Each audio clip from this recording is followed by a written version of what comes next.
4 quarters. The first quarter, I keep pigs. And I play with the pig dung, with the 30 sows I have, to produce food for chickens and fish.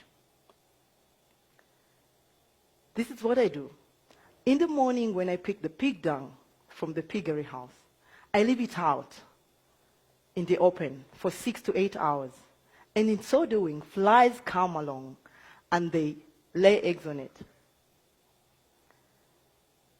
I then cover it for 4 to 5 days, and when I open it, I get nice, juicy maggots. These I feed my chickens. And then, after I've picked the maggots out of the pig dung, I still introduce earthworms.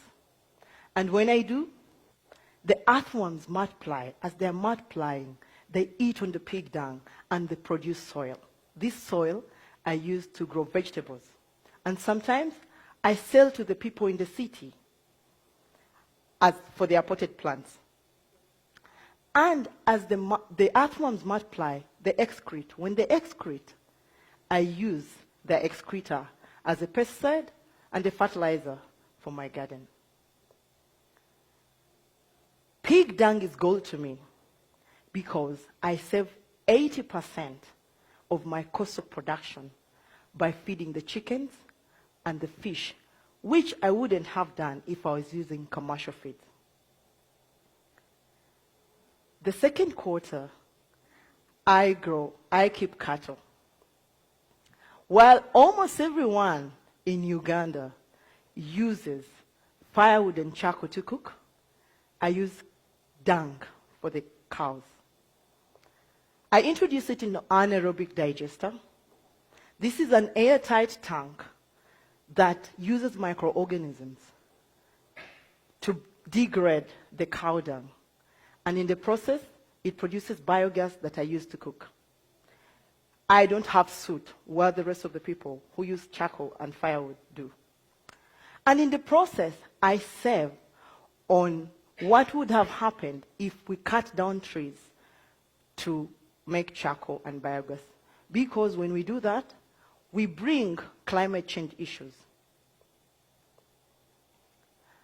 The slurry that comes out of the biogas, I use this as manure for my farm.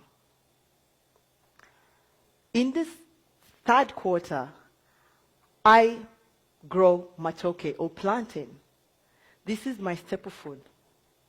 And just like maize is the staple for South Africa, wheat for the US, and rice for the Asians. So, where I have my farm, everyone believes that nothing can ever grow there because the soils are red. And I don't blame them because while in school, we were taught that fertile soils are black. These were the loam soils.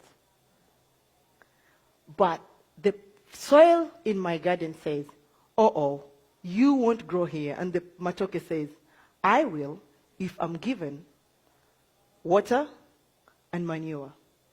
This I do by collecting all the urine from the pigs, all the urine from the cows, and the slurry. If I'm not mistaken, I'm the best matoke farmer in my country. Because in a quarter an acre, I get 30 bunches from this. And on average, I sell each bunch at $10.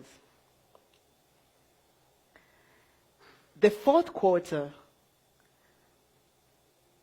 I keep fish. In a space of 2 meters by 4 meters by 1 meter depth, I can keep 500 catfish.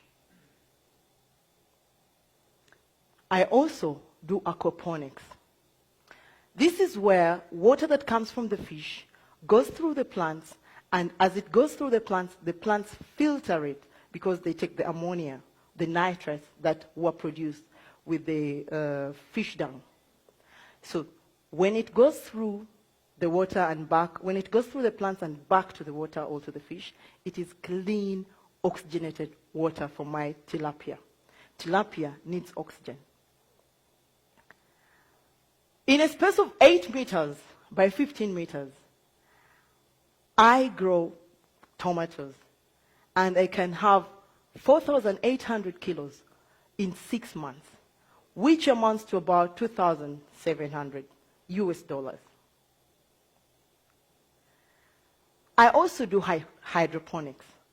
This is soilless farming, where cereals like barley are used.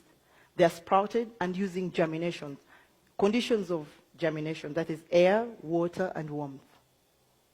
And when I do that, in 6 days, I produce food for my animals. In a space of 20 feet by 6 feet, that's just about a container, I can grow fodder for 4 kilograms of fodder for either 100 pigs or 25 cows, all 1,500 chicken. And if my pigs eat this, they enjoy, I produce good quality pork. If my chickens eat this, I have yellow yolk eggs, which I sell expensively because they're organic. And if the cattle eat this, I'll have milk without having to struggle to cut down trees or moving around looking for grass. Out of the proceeds from the farm, my husband and I decided to build a primary school. This school teaches sons and daughters of African farmers the 3 things Africans are failed to teach their children: time management, value of money, and the culture of saving, by teaching them modern methods of agriculture. And it's amazing what these young children, their minds can grasp. I'll give you an example. We have a 10-year-old. After only 3 months in our school, he went to his father's home in holiday. And this is what he did. He overturned the compound, got tires from the garage, broken wheelbarrows, sacks, and made a vegetable garden. They enjoy this at home, and they sell some to the rest of the neighbors. Whenever you lack, you think. Now, when we built the school, we didn't have enough money to build a soak pit. So we were worried, but we needed to start. And the first day of the school, this is what happened. A lot of water gushed out of the showers. And we're like, wow, this is too much. But we use this as an opportunity. It is what we use in our garden, and the rest, so we can be able to produce very big fruits. This is what happens when, if every one of us uses what they have at their disposal. An example, I use the dung to my disposal to make a lots of money. And if any of us, because we use a lot of water, if all of us saved the water we were using to wash or clean, our farms wouldn't have issues of water scarcity due to drought.